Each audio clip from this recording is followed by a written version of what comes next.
কবরের আযাব থেকে মুক্তির উপায়। এ ব্যাপারে ইবনুল কাইম রহমতুল্লাহ আলাইহি বলেন, কবরের আযাব থেকে মুক্তিদানকারী কারণসমূহ দুই প্রকার। কবরের শাস্তি থেকে বাঁচার উপায় হল মানুষ ঘুমের পূর্বে 1 ঘন্টা সময় আল্লাহর জন্য ব্যয় করবে। তাতে সে পুরো দিনের লাভ লোকসানের হিসাব সম্পর্কে নিজেকে জিজ্ঞাসা করবে। অতঃপর এর জন্য আল্লাহর নিকট তাওবা নাসুহা করে ঘুমাবে এবং দৃঢ় সংকল্প করবে যেন ঘুম থেকে জেগে পুনরায় অপরাধে লিপ্ত না হয়। এভাবে প্রত্যেক রাত্রিতে করবে। অতঃপর সে যদি ওই রাত্রিতে মারা যায় তাহলে সে তাওবার উপর মারা যাবে। আর যদি ঘুম থেকে জেগে যায় তবে সময় বেশি পাওয়ায় আনন্দচিত্তে কাজের জন্য ভবিষ্যৎ সুখী হয়ে জাগলো যেন সে তার রবের দিকে অগ্রসর হয়ে হারানো জিনিস পেতে পারে।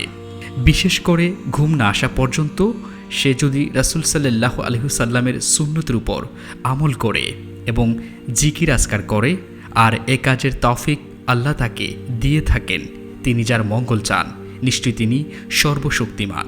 রাসূল সাল্লাল্লাহু আলাইহি ওয়াসাল্লামের একটি বাণী উল্লেখ করা হয়েছে, 2 প্রকার চক্ষু আগুনে স্পর্শ করবে না, যে চক্ষু আল্লাহর ভয়ে কেঁদেছে এবং যে চক্ষু আল্লাহর রাস্তায় রাত্রি পাহারা দিয়েছে।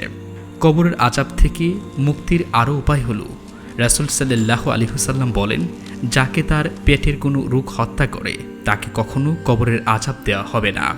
এ হাদিস প্রমাণ করে যে ব্যক্তির পেটের রোগ হবে তাকে হাই-হুতাশ না করে ধৈর্য ধারণ করে আল্লাহর নিকট পুণ্যের আশা করতে হবে। আর যদি তার পরিবারও এই আশা করে তারাও সওয়াব পাবে। মোট কথা, আল্লাহর দেওয়া কর্তব্য আদায় করা এবং হারাম থেকে বিরত থাকা, বেশি বেশি তাওবা করা, প্রার্থনা করা এবং বেশি ফজিলত বিশিষ্ট আমল করা এবং কবরের আযাব হতে আল্লাহর নিকট আশ্রয় প্রার্থনার মাধ্যমেই আল্লাহ তাআলাকে প্রকৃত ভয় করা হয় বা ফরজগারিতা বাস্তবায়িত হয়। আল্লাহ সেই তৌফিক সমস্ত মুসলিম উম্মাহকে দান করুন, আমিন।